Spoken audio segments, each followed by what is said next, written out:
Ladies and gentlemen, welcome back to another exciting episode of Brews and Barbecue. On today's episode, we're going to show you guys how to make al pastor tacos in the comfort of your own home. Now, I'll be honest with you guys, through this process, we had a couple of challenges. And actually, I won't even say a couple. We had a challenge that we quickly figured out, and I'm going to be sure that you guys know how to avoid this challenge if you guys are doing it at home. And if you might guess it, the challenge came with making it on the good old grill. So anyway, guys, stay tuned. I'm going to show you guys how to make al pastor tacos in the comfort of your own home, how to make the marinade, how to make an awesome salsa, and we're going to do a taste test at the end. And man, were they delicious. But without further ado, let's hop right into it. Here are the ingredients we're going to need for our marinade. The first thing we're going to start with is our Chile guajillo. You can find these in just about every single grocery store if they have a Mexican aisle. The first thing we want to do is remove all the stems and actually de-seed and de-vein the chiles.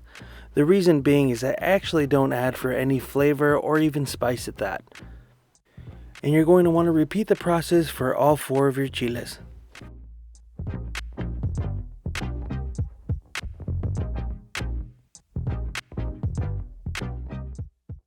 Once you're finished de-seeding all your chiles, go ahead and get yourself a nice bowl and place them right in the center. You're going to want to add about 2 cups of water. That's to soften up your chiles so that they're not super stiff when they go into the blender. Now you're going to need something to weigh it down so that they soak properly, and a spoon does the trick. Now while our chiles soak, we're going to want to start with the rest of our marinade. The first thing we want to do is cut the ends off of this yellow onion. Now this should go without saying, but definitely peel your onion before you use it. Now for our marinade, we're only going to need about a half an onion. So make sure you split your onion in half, choose the best piece, and then save the rest for later. We'll use it for something else. Now let's move on to my favorite ingredient, the garlic. You're going to need a few fresh teeth of garlic. All that you really need is 3 or 4. We like a little bit of garlic in my family, so we're going to add a few more. After you're done individually peeling your garlic, you're going to need 1 lime. And now this doesn't need to be any particular size. I'm using a medium lime and it's more than enough. Now, the main ingredient, the Achiote rojo. This can be found in certain Mexican supermarkets. I found it kind of tough to find it where I am here, but it's crucial to this marinade. Now it's time to start tossing everything into the blender. You want to make sure you get everything in there, no tooth left behind. You're going to want to squeeze your lime in there. And those chiles that we've been setting aside to soak should be just about ready now. You want a nice soft texture to it, just so that it blends a lot easier. Now that we got our core ingredients in, it's time to start seasoning. You're going to want some salt, freshly ground black pepper. We're also going to want some allspice. Now this can be whole allspice or even ground, totally up to you. We're also going to want to add some ground cumin, some paprika, whole oregano, and now some pineapple juice. Make sure it is 100% pineapple juice and not mixed with any other kind of fruit. I will leave exact amounts in the description down below as well, guys. Now the only thing left to do is getting it blended. Now blending that paste might be a little tough unless you cut it up. So my blender has this post that comes with it that helps me push it towards the blender.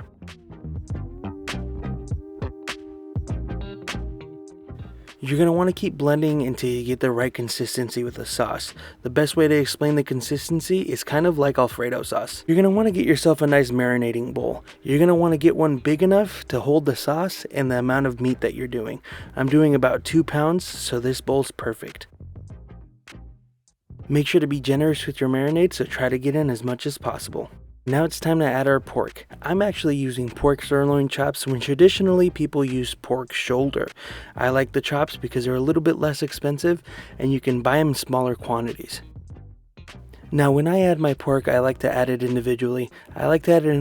So that I know each piece is getting a good amount of coverage with the marinade.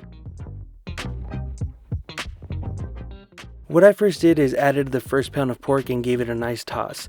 Like I said, I want to make sure I have as much coverage as possible.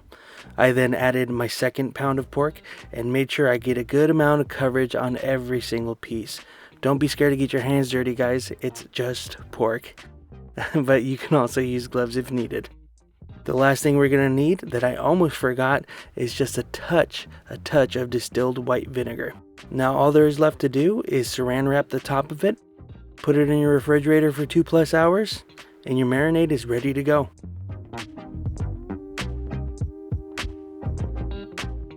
Of course, no tacos are complete without your salsa and your guacamole.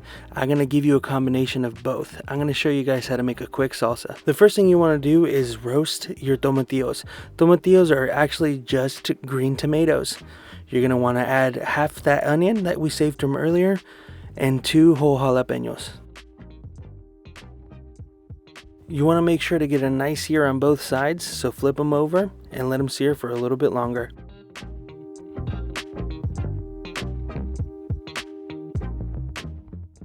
After you've seared both sides, all there's left to do is toss it into the blender.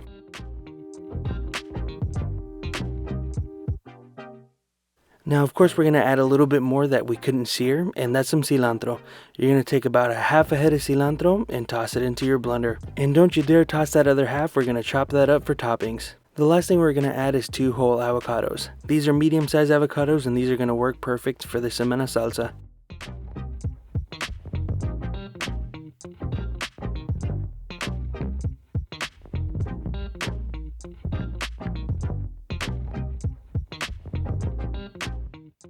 And I almost forgot, you definitely have to add 1 whole lime.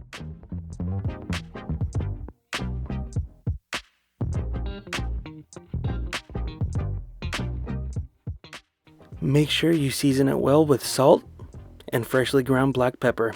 Some people even add garlic, and that's okay too. Last thing left to do is blend it up. I like to keep a thicker consistency with my salsa, so if you want it a little bit more runny, just be sure to add a smidge bit of water. Everybody that's had al pastor tacos knows you need a little bit of pineapple. Now, being that we're trying to cook this the taco shop way, we're actually going to use some of this pineapple as our base to hold the meat. Now, being that we don't have a traditional stand for this, normally you would cut some straight off the top there. We're going to want thicker pieces, so we're going to have to cut it down the middle. And in order to get the pieces we want, we're definitely going to have to shave this down a little bit.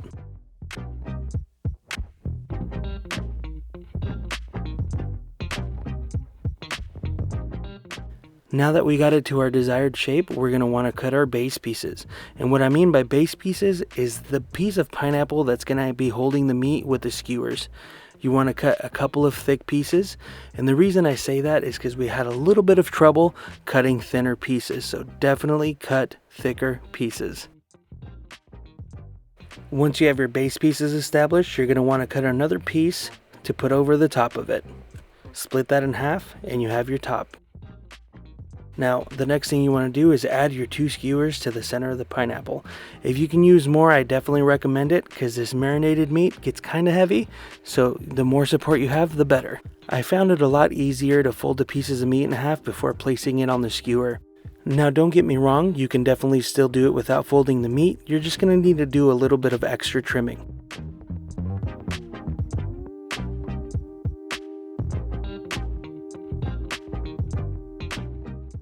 Now you guys can probably tell as I'm adding more meat, it's getting a little bit too heavy for those skewers. So what I went ahead and did is called an audible and added an additional 2 skewers. Now my goal with this was to cook it on a charcoal grill, and that's exactly what I did. You can also do this in an oven, heat it to 350 and cook it into an internal temperature of 160 degrees. And now that we added our top of the pineapple to keep it in place, it's ready for the grill or the oven.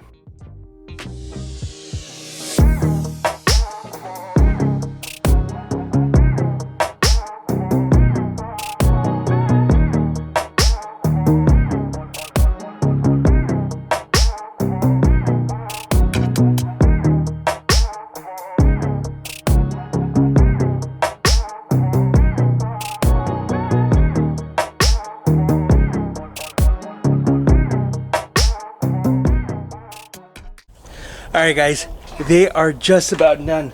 We had to do a quick little audible. I didn't realize that this barbecue is only so tall. Not as tall as my smoker on the inside room-wise. It's only an 18-inch grill, but we had to do a quick audible, turn sideways. But that's all right, because it's still cooking it good. We're keeping those, the trick that we're doing is we're keeping those sticks moist, but it is ready to come off the grill. So let's stop talking. Let's pull it off the grill. Let's get to it. All right, guys. We did have to do a little bit of an audible, but man, it turned out amazing. We did have to get with a bigger chunk on the bottom for the pineapple. Those few little slivers that I cut were just not big enough. It was tipping over, but let's get to cutting this thing and making some tacos so that you guys can, well, not get a taste for it, but see what it tastes like. Let's get after it. What we do here is go back.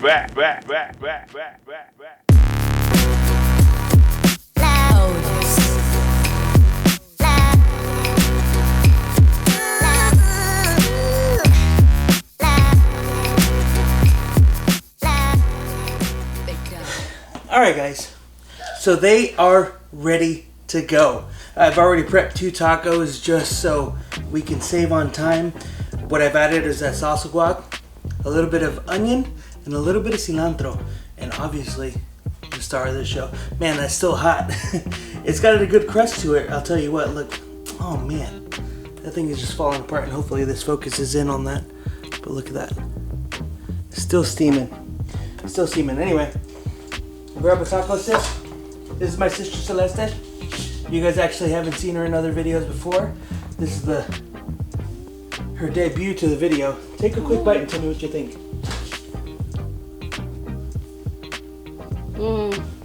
Is that pretty good? Freaking bomb. Describe the flavor a little bit for us so that the people at home know. I know, I should have told you, smaller bites work better for video. Yeah. Well, you can definitely taste the seasoning in it. I mean, there's a lot of flavors in there, and I just want to eat this. Like, I really don't want to talk. Go ahead and eat that. Go ahead and eat that. I'm going to take a bite, and I'll try to describe it a little bit for you guys. It sounds like it's pretty irresistible, so let me... I will be the master, and you will be the team. I will be the master. Hey, this has some. Oh, man. Please try some. Please try some. Who? Please try some. You want to try a bite, babe? Is this spicy? Come here. No, it's not. Mmm. Is that pretty dang good? Yeah. Man, you can really taste the marinade in that taco. It's so... Sorry, that piece fell out. It's so dang good. The only thing is really missing is a little bit of lime, which... Wait a minute. Although the salsa has a lot of lime in it, or just one full lime, it doesn't hurt to add a little bit more. Let's see.